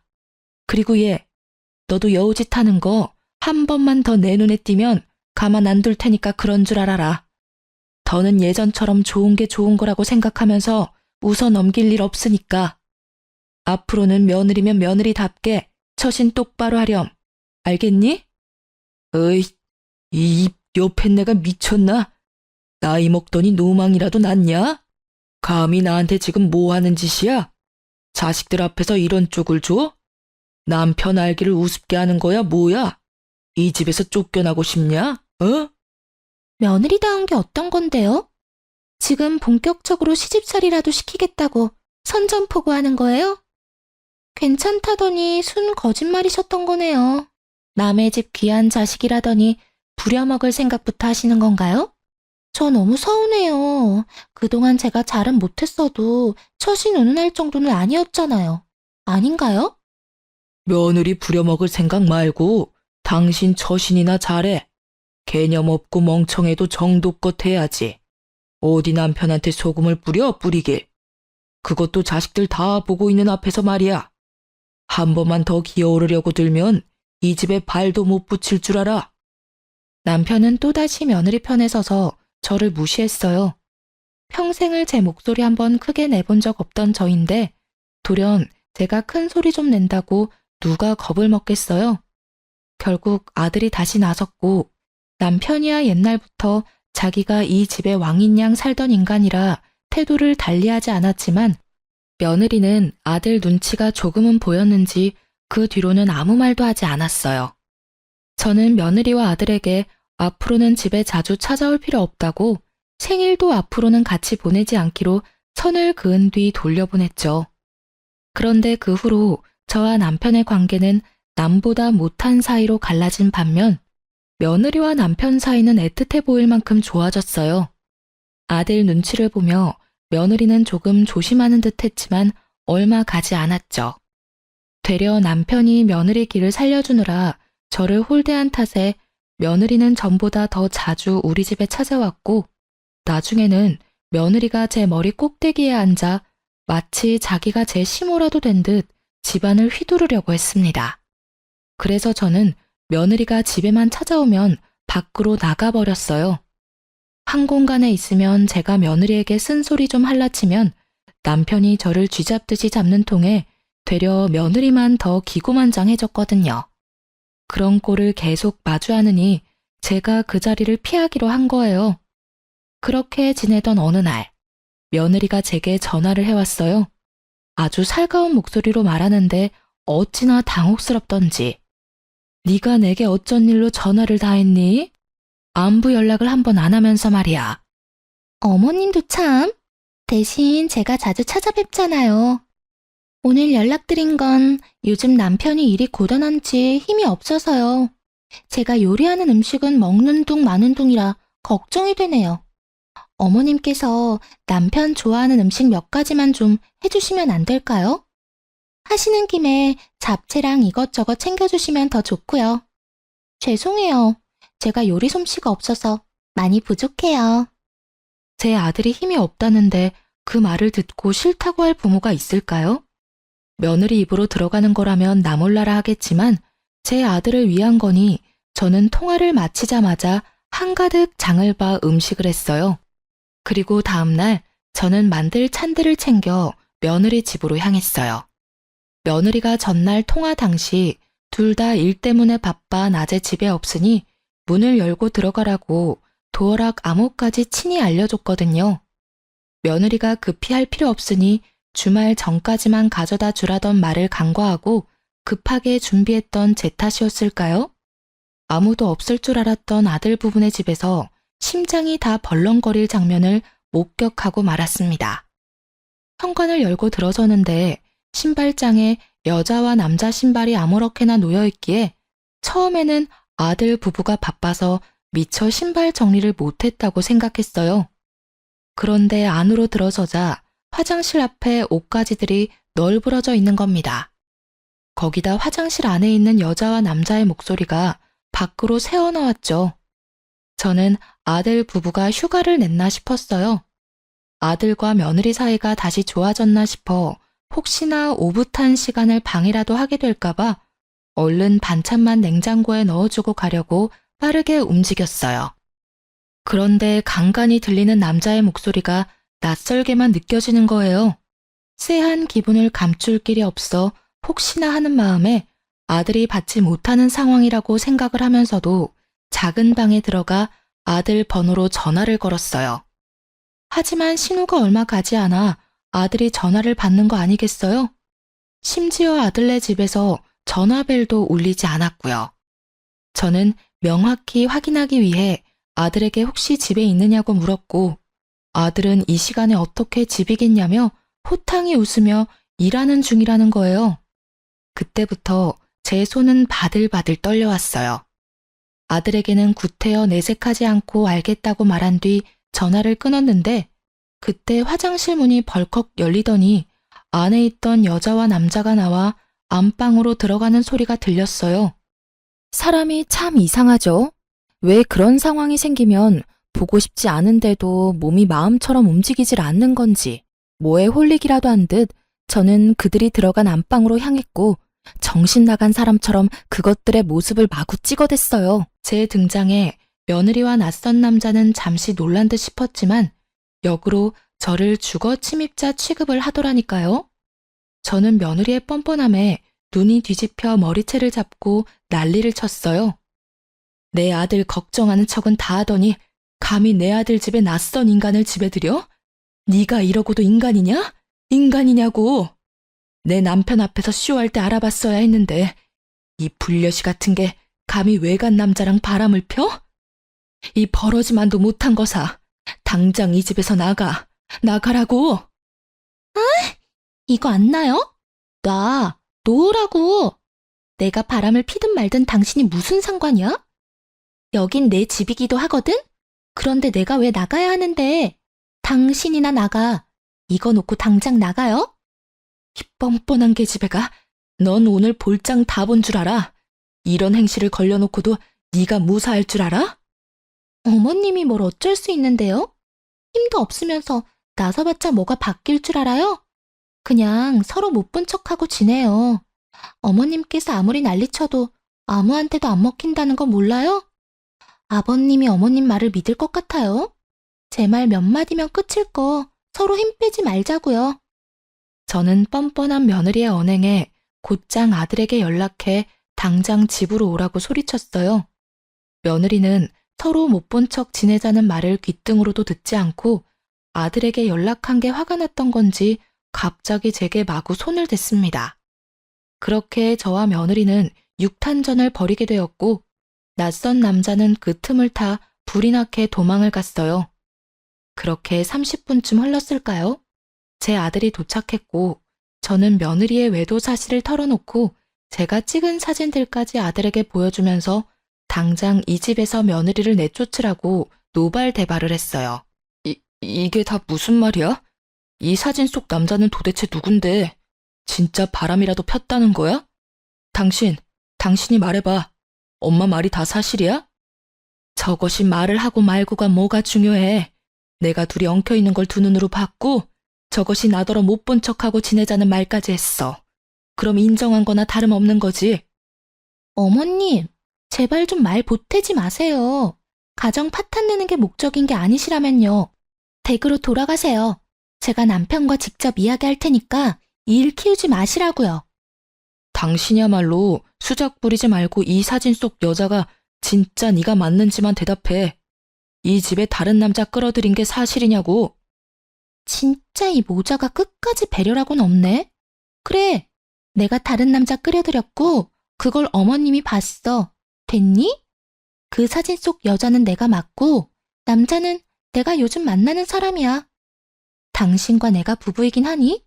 우리가 살맛대고 안 지낸 지 몇 년이야. 그런데 어떤 여자가 바람이 안 나니? 내가 바람이 난 건 다 당신 때문이라고. 어떤 이유에서든 바람은 용납되지 못해. 넌 정말 사람도 아니다. 나가. 당장 내 아들 집에서 나가라고. 다시는 이 집에 얼씬도 하지 마라. 며느리는 제게 자기 가정을 파탄낸 파탄자라는 욕설을 뱉고는 집을 나갔어요. 그날 이후 제 아들은 한참을 힘들어했어요. 아들은 괜찮다고 하지만 제 아들이 힘들어하는 모습을 보고 있자니 제가 큰 잘못이라도 한 것만 같았어요. 며느리의 말대로 어쩌면 제가 아들의 가정을 파탄낸 게 맞는지도 모르겠다는 생각이 자꾸만 들었거든요. 아들은 조금 진정된 뒤에 며느리를 상대로 이혼 소송을 걸었어요. 남편도 이 사실을 알고 제가 아들네 가정을 망쳤다며 부모도 아니라고 저를 괴롭혀댔어요. 거기다 아들과 며느리의 이혼 사실을 알게 된 후 남편은 밖에서 지내는 시간이 많아졌어요. 저는 며느리를 만나러 다니는 것은 아닌가 하는 생각이 자꾸만 들었죠. 예뻐했고 둘의 사이가 좋았던 만큼 연락이라도 하고 있는 건 아닌가 하고요. 그래서 하루는 남편의 뒤를 캐보기로 마음먹고 남편 몰래 뒤를 따랐죠. 그리고 곧 남편이 밖에서 만나던 사람이 누군지 확인하는 순간 저는 뒤로 까무러칠 뻔했습니다. 남편이 며느리의 불륜남과 며느리까지 끼고 셋이서 무슨 가족이라도 된 듯 하하호호 웃으며 식사를 하고 있는 거 아니겠어요? 처음엔 납득이 가지 않아 머리가 새하얘졌어요. 하지만 곧 정신을 차리고 저는 그 자리에 쳐들어갔고 남편은 저를 보고 기함했어요. 당신 여기서 지금 저것들이랑 뭐해? 설마 며느리가 바람피고 있다는 사실을 알면서도 모른 척 지냈던 거야? 당신이 도대체 왜 내 아들을 상처 준 저것들이랑 같이 밥을 먹고 있는 건데? 당신이 여긴 어떻게 알고 왔어? 일단 여기서 이럴 게 아니라 집에 가서 얘기해. 내가 자초지종을 다 설명할 테니까. 가긴 어딜 가. 당신 머리가 어떻게 된 거 아니야? 아무리 며느리가 예쁘다고 해도 네 자식 상처 준 쓰레기 같은 것이랑 웃으며 밥을 먹어? 그것도 불륜남이랑 같이? 여기서 딱 말해. 어떻게 된 건지 저것들 앞에서 말하라고. 내가 무슨 말을 해도 아무도 안 믿을 거라고 자신 있게 말하더니 다 이런 이유 때문이었구나. 믿는 구석이 당신이었던 거야. 그렇지? 노망이 나도 단단히 났네, 이 인간이. 당신 무슨 말을 하는 거야? 여기서 소란 피우지 말고 집에 가서 말하자고. 빨리 따라와. 남편은 저를 끌고 집으로 향했어요. 제가 아무리 몸부림을 쳐도 남편은 까딱도 하지 않았죠. 집에 도착해서야 남편은 제 손을 놔주었어요.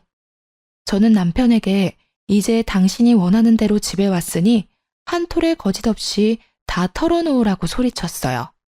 며느리와 도대체 무슨 관계라도 되느냐고, 왜 그것들이랑 같이 있었던 거냐고 추궁했죠. 남편은 머리를 굴리기라도 하는지 입을 옴싹거릴 뿐 말을 뱉지는 않았어요. 그러기를 10분. 저는 더는 기다려줄 수 없어 며느리에게 자초지종을 물으러 가야 말을 할 거냐고 다그쳤어요. 그리고 그 순간 쫓아냈던 며느리가 집으로 들이닥쳤고 우리 집안은 며느리의 등장으로 풍비박산이 났습니다. 저는 며느리에게 무슨 낯짝으로 우리 집에 발을 들이냐고 난리를 쳤지만 며느리는 아랑곳하지 않고 집으로 들어왔어요. 그런데 남편의 태도가 이해할 수 없었어요. 밖에서는 그렇게 웃고 떠들며 며느리를 대하던 남편이 갑자기 며느리에게 왜 왔느냐고 당장 돌아가라고 하는 겁니다. 하지만 며느리는 시아버지의 말도 무시한 채 미친 사람처럼 웃어 제끼는 거예요. 그러더니 제 어깨를 잡으며 이렇게 말했어요. 어머님, 지금 당장 제게 머리 조아리고 절이라도 박으세요. 갑자기 쳐들어와서는 지금 무슨 말을 하는 거야? 내가 왜 내게 절을 해? 미쳤니? 이제는 너랑 엮이는 거라면 다 징글징글하다. 이게 다 무슨 악연이니? 제발 내 눈앞에서 사라져. 너 같은 인간 말종이랑은 한순간도 마주하고 싶지 않으니까. 제발 좀 눈에 띄지 말란 말이야. 어머님, 말 가려 하세요. 제 생각에는 어머님께 제가 은인일걸요? 제가 재미있는 사실을 알려드리려고 친히 걸음했거든요. 어머님, 저랑 바람난 그 남자가 아버님의 친자식이라면 어떨까요? 어머님께서 말씀하신 용납이 안 된다던 그 짓을 아주 오래도록 아버님께서 하셨네요.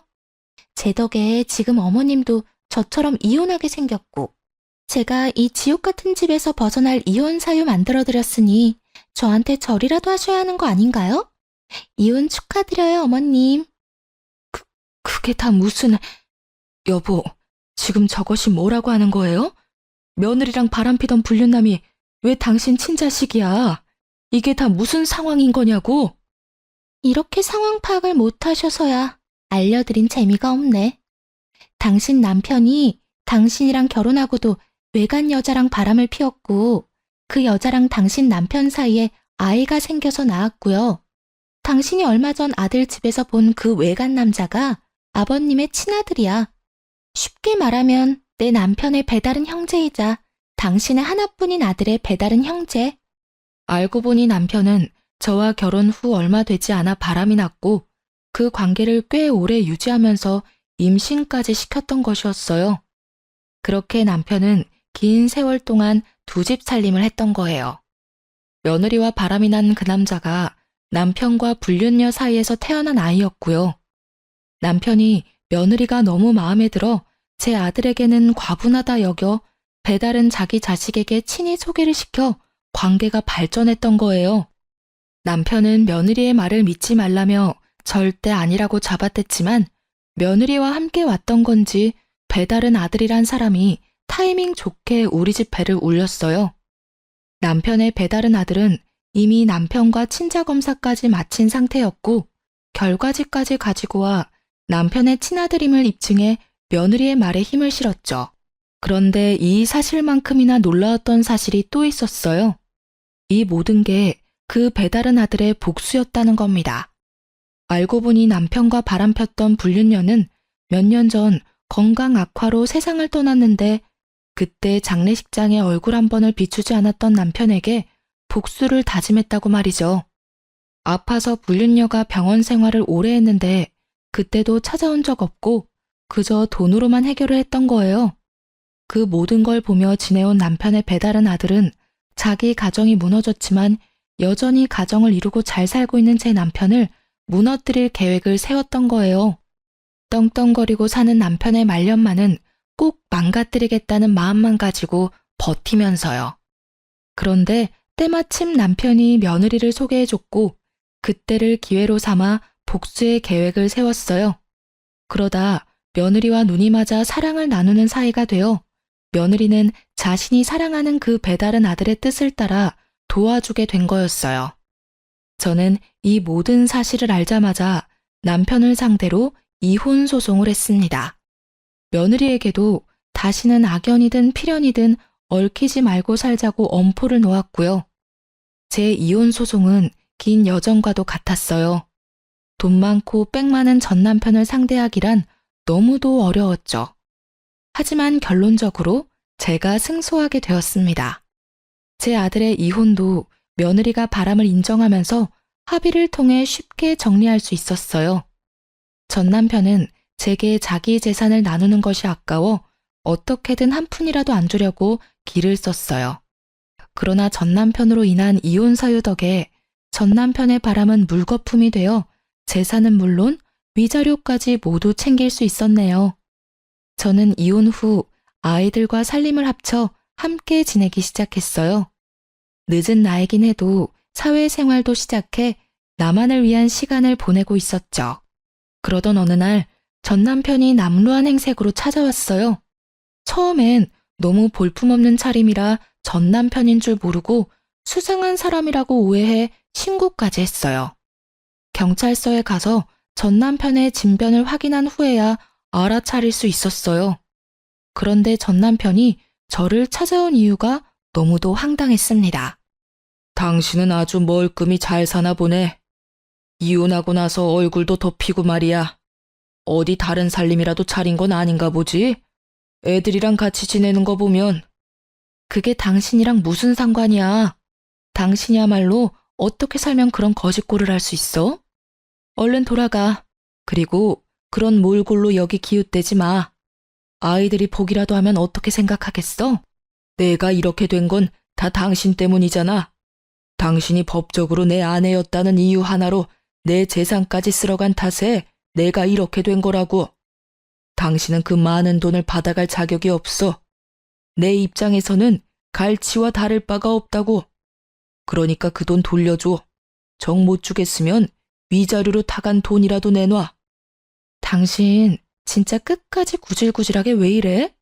진짜 넌 인간 되려면 멀었다 멀었어. 다신 찾아오지 마.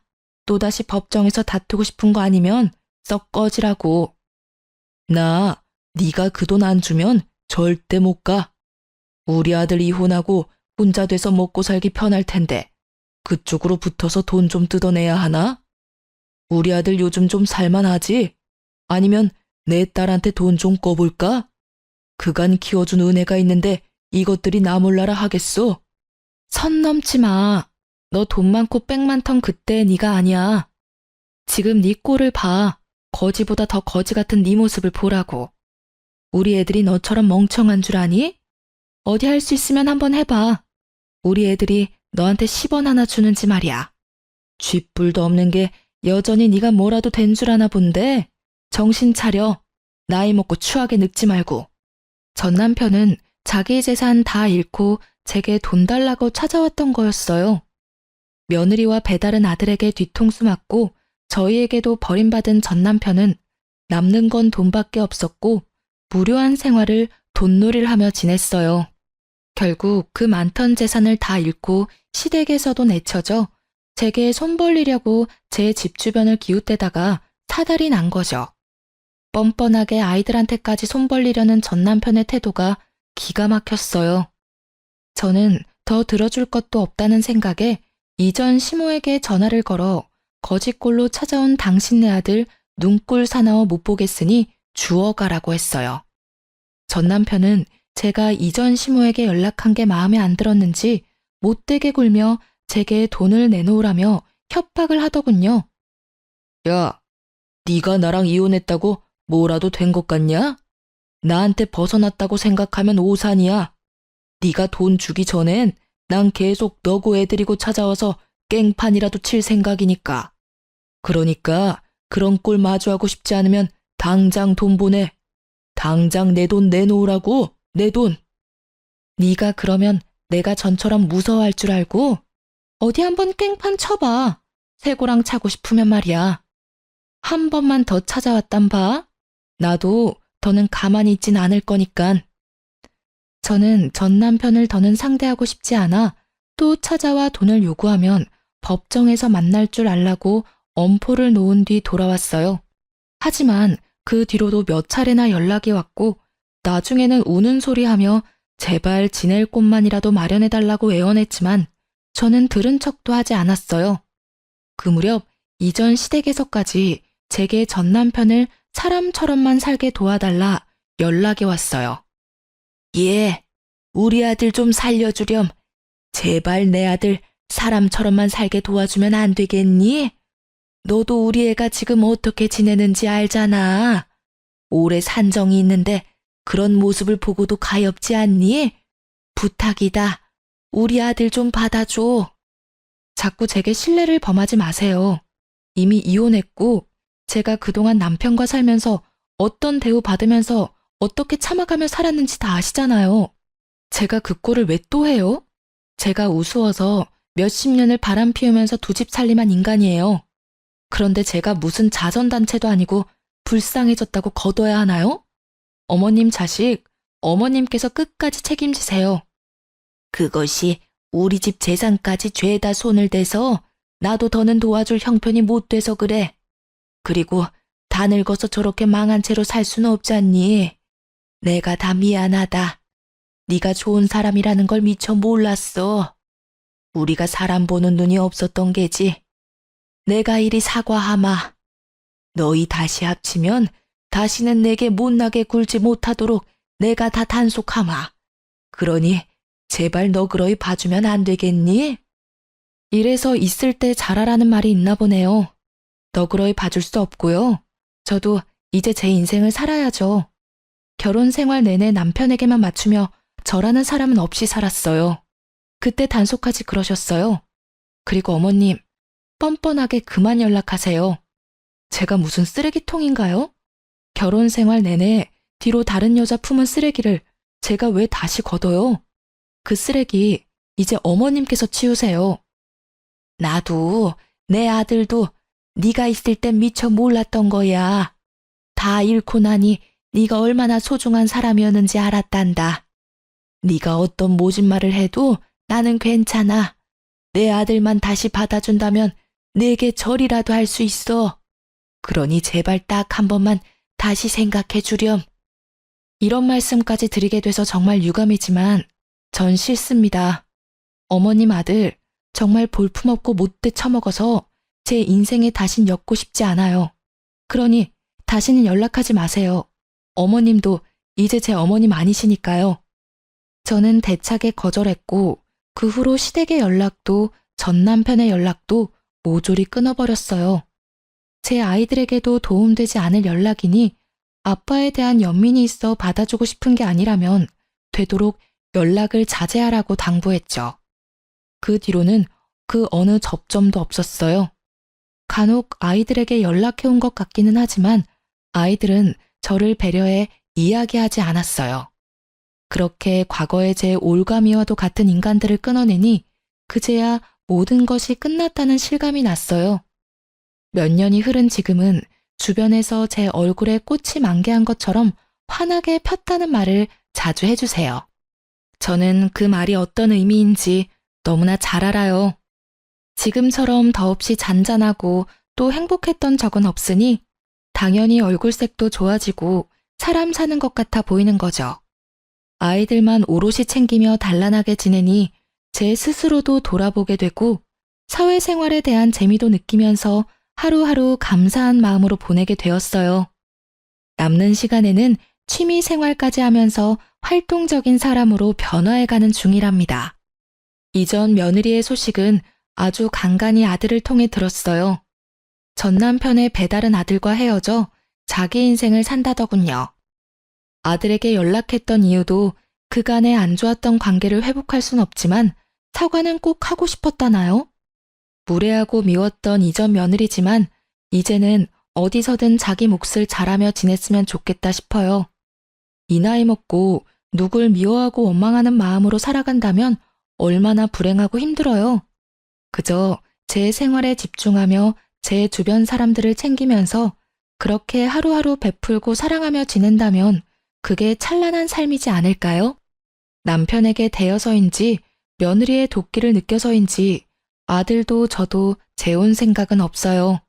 제 딸도 결혼 생각은 아직 없다고 하고요. 그래서 저희는 앞으로 한동안은 서로만을 챙기며 지낼 듯해요. 하지만 제 딸도 제 아들도 언제든 마음의 여유가 생긴다면 외롭지 않게 참하고 좋은 사람을 만나 인생의 이막을 시작하길 소망해 봅니다. 제 사연 들어주신 많은 분께 감사 인사드리며 이만 마칩니다. 좋은 하루 되세요.